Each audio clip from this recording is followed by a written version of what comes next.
ассалому алайкум ва раҳматуллоҳи ва баракотуҳ. ҳамватанони азиз, умедворам ки ҳама каса хуб ва саломат ҳастон. ана боз хабар омад, ман инро мехонам, шумо бо диққат гӯш кунедтон, бедор шаведтон. мардуми шарафи тоҷик, ин як шармандагии калон аст. субҳаналлоҳ.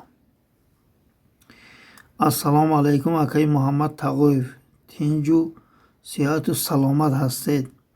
мо ҳама вақт дуо мекунем ки сиҳату саломат бошед. ва маълумоти шумо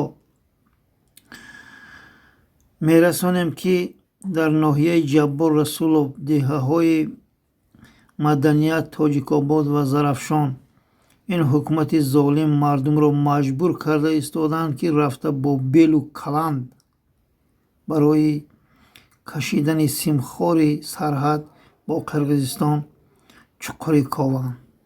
субҳаналлоҳ, ин шармандагӣ аст. аллоҳ лаънатат кунад. раҳмону фи пирхук.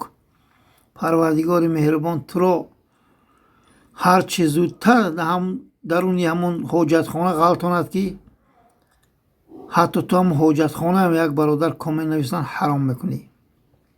то ин қадар одам беномусу бешарафу даюс буданашро бовар кунед, ман дар тӯли 43 соли умрам ман надидам. ҳамватанони азиз,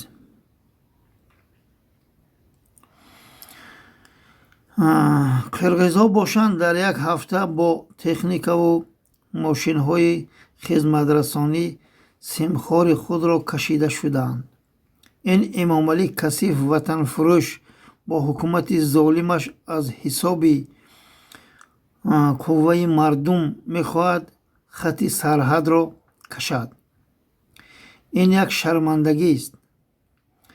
аз коргарони тандурустӣ, аз маориф, аз мактабҳо ва ғайраҳо мардумро маҷбур карданд. мардум рафта бо белу каланд барои кашидани симхори сарҳад чуқури кофтанд. ана давлатдории Эмомалӣ предател. аз қирғизҳо ёд гир. Эмомалӣ Касиф ватанфурӯш дар як ҳафта хати сарҳадашонро кашида шуданд. Эмомалӣ Касиф ватанфурӯш 1300 гектар заминҳои моро аз деҳаи маданият, аз канал боло фурӯхтӣ. боз мехоҳӣ мардум рафта барои ту Эмомалӣ Касиф ватанфурӯш хати сарҳадро кашанд.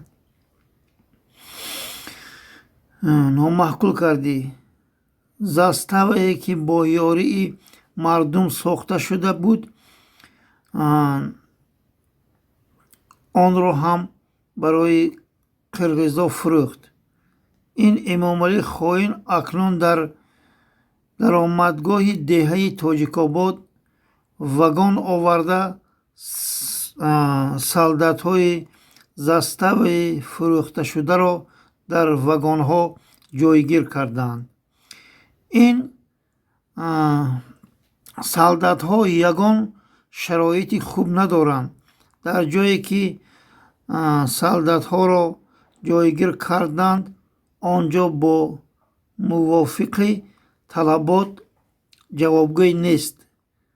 баъзе аз солдатҳо бетамиз ба духтарҳои онҷо дастдарозӣ карда онҳоро беобрӯ карданд. бале, аз тарафҳои ҳамин ҳаромзода омадагид, ин пирхуке ки 35 сол боз таҷовуз дорад ин миллата, аз ҳамон тарафҳо омадагианд. беобрӯ карданд. ин солдатҳо соҳиб доранд ё надоранд?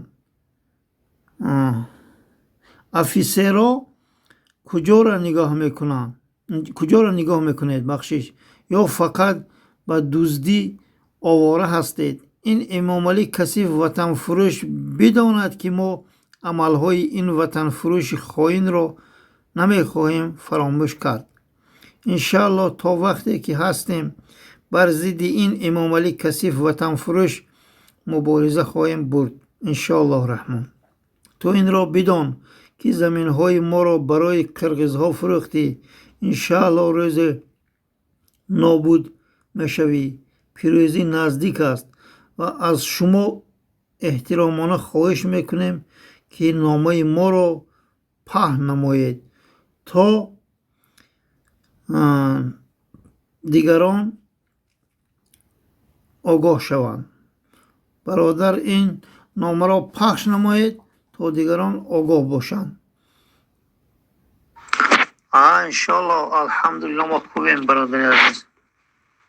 ما حتما این هم در فیسبوک هم در یوتیوب نشر میکنم انشاءالله. تشکر برای معلومات. خدا لعنت کند این توده او باشی بیناموسی بشرفی دیوسه که نخواه مردم رو باید چکری کادو یا نه تکنیک داشته باشی نه چی. بر پدرای این نادیده ها لعنت.